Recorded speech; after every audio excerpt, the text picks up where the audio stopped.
E aí, galera da terceira série, good afternoon, boa tarde para vocês.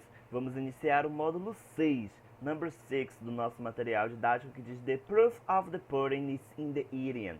Bom, esse ditado popular quer dizer que o valor real de alguma coisa não está em como essa coisa se parece, não é? Mas sim na experiência real adquirida. Ou seja, a gente só pode falar de algo, não é? Não se baseando pela aparência, mas só pela experiência prática ou pelo resultado, não é, dessa ação realizada, certo? Então não adianta olhar o pudim e ver que ele está bonito se quando você for comê-lo ele estiver com gosto horrível, tá bom? Então assim a gente começa, não é, o nosso módulo número 6. Bom, nas Reading Strategies, a gente vai perceber que nesse módulo é proposto um exercício de identificação das estratégias de leitura mais adequadas para os casos específicos, certo? Para isso, leia o excerto inicial, ok? E as questões propostas para identificar quais estratégias seriam adequadas para analisar cada item das questões e quais foram efetivamente empregados por você. Bom, faça anotações nas linhas seguintes, depois compare-as com as de alguns colegas. Bom, isso a gente não vai poder fazer porque a gente não está em sala, tá legal? Mas aí então a gente começa lendo um pequeno texto que fala de uma situação bizarra que acontece nos Estados Unidos, estava acontecendo no ISEWA, certo? Que diz o seguinte.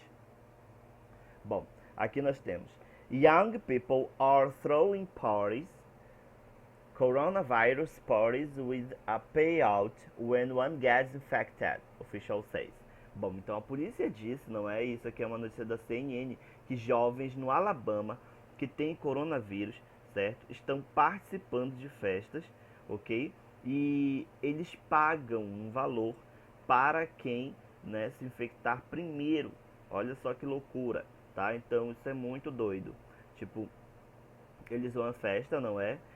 E a primeira pessoa que se infecta, não é, recebe um pagamento, os policiais locais disseram. Bom, as partes estão acontecendo em uma cidade chamada Tuscaloosa, ok? E as pessoas infectadas, não é, elas aparecem e podem ser intencionalmente contrair, elas podem intencionalmente contrair o vírus, ok? Então, eles disseram que escutaram muitas dessas coisas, não é? Os policiais ficaram assim bem chocados e é uma confusão, né? Tipo, é uma loucura, porque como é que você vai fazer uma festa e você vai com o intuito de se infectar apenas para pegar dinheiro?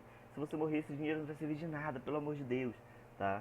Então, McKinstry disse que isso deixou ele furioso, furioso porque o fato de que é muito sério, não é imortal.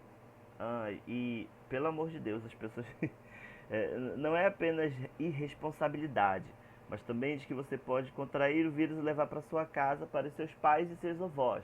Então é muita loucura, né? É uma loucura total. Baseado nessas informações, a gente vai analisar as seguintes sentenças, ok?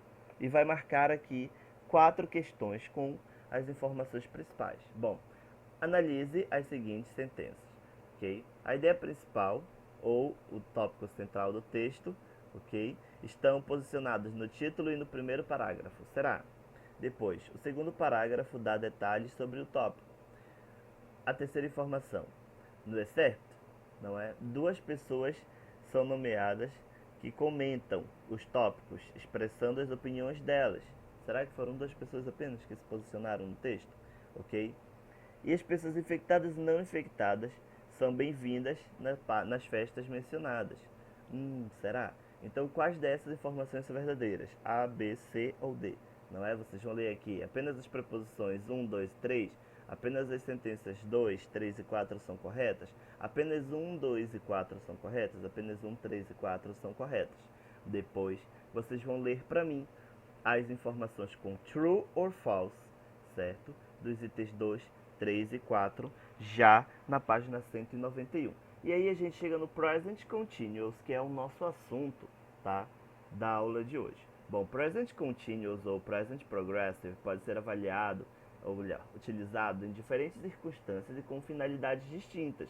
Pode ser usado para expressar ações que estejam ocorrendo no momento em que elas alguém está se referindo a elas, não é? Por exemplo, uma ação que está acontecendo no momento em que eu estou falando, não é? Por exemplo, eu estou agora falando com vocês, enquanto isso estou lendo e estou apresentando aqui algumas informações. Exprimir ações temporárias que estejam em curso durante o tempo ao qual se faz referência. Expressar ações programadas para ocorrerem em um futuro próximo, não é? E aí nós temos então as estruturas. Para o tempo verbal present continuous, a gente vai observar que sempre estarão juntos uma das formas do verbo to be, am, is ou are, não é? E o verbo principal vai estar sempre conjugado com ing, ok?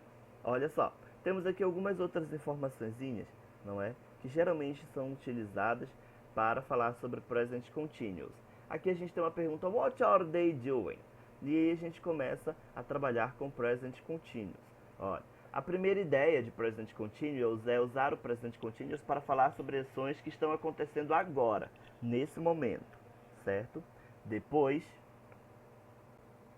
aí a gente tem aqui os exemplos, não é? A forma principal, como eu dizia ainda há pouco, é uma das formas do verbo to be, mas o verbo principal que ganha ing. Temos aqui as formas negativa e interrogativa, não é? I am reading, I am not reading. You are reading, you are not reading. He, she is cooking, he, she is not cooking. E aí a gente já aproveita para ver que existem as contractions, não é isso?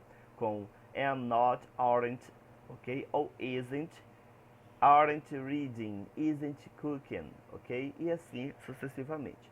Quando eu for trabalhar com a forma interrogativa desse tempo verbal, tá? Eu vou saber que eu mudo as posições dos dois primeiros elementos da minha sentença, que são o verbo to be e o sujeito. Então eu vou dizer, am I painting, ok? Are you eating? Is he swimming? Is she walking? E assim sucessivamente. Tá legal? E aí a gente vai perceber também, só para finalizar esse vídeo, tá? Que nós vamos ter algumas formas, não é? Algumas regrinhas para adequar, ok? No nosso verbo, para que ele entre na forma gerúndio, na forma ing, certo? A maioria dos verbos a gente apenas vai inserir ing, como do, read, stay. Em algumas terminações, onde o verbo termina com e, certo? Por exemplo, take, write, wake, love, make. Nós vamos excluir a letra e e nós vamos colocar ing. Depois, em verbos monossilábicos terminados em consoante vogal mais consoante, nós duplicaremos a última consoante antes de aplicar a partícula ing. Por exemplo, cut, de cortar, vira cutting, ou put, de colocar, vira putting, certo?